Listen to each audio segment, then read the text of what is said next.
Vítajte pri ďalšom dieli relácie Ako sa vyrába. Moje meno je Maroš Salaj a v tejto časti sa náš tím vybral do výroby firmy Beta sedačky v Trenčíne. Mnohí máte doma sedačku a možno ste ani nevedeli, že tie najlepšie sa vyrábajú na Slovensku. Tak sa pohodlne usaďte a pozrieme sa spoločne na priebeh výroby. Výroba sedacej súpravy sa začína v stolárskej dielni s hotovením kvalitnej kostry, ktorá je montovaná z materiálov najvyššej kvality, ako sú suché bukové blisy, DTD a iné. Na spracovanie materiálov používame modernú CNC technológiu, ktorá zabezpečí 100% presnosť výroby.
V šicej dielni nám zabezpečujú presnosť šitia kvalitné šiace stroje, ako aj profesionálna odbornosť našich pracovníkov.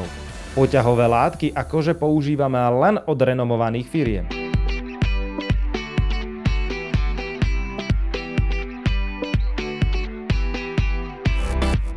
Na plnenie vankúšov do sedacích súprav využívame Boltex, ktorý zabraňuje deformácii vankúšov. Pri výrobe je veľmi dôležitá presnosť tvaroviek z purpeny rôznych tvrdostí.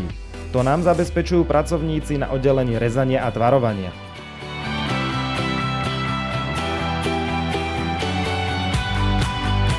Aby sedacia súprava bola vyrobená presne podľa požiadaviek zákazníka, je takisto dôležitá presnosť pri práci na bielom čalúnení, pri ktorom vzniká tvar sedačky.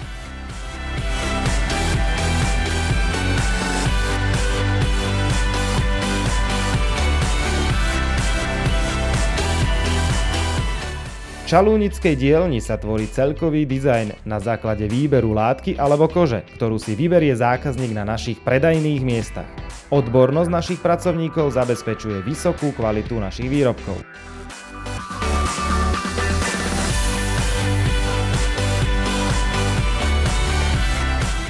Konečná fáza v procese výroby sedacej súpravy je montáž a balenie.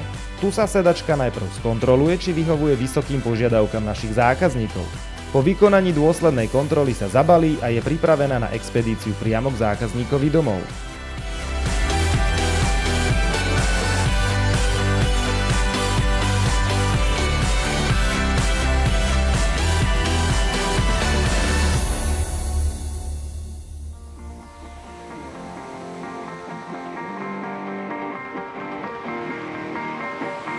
V budúcom dieli Ako sa vyrába navštívime výrobu divadelného kostýmu.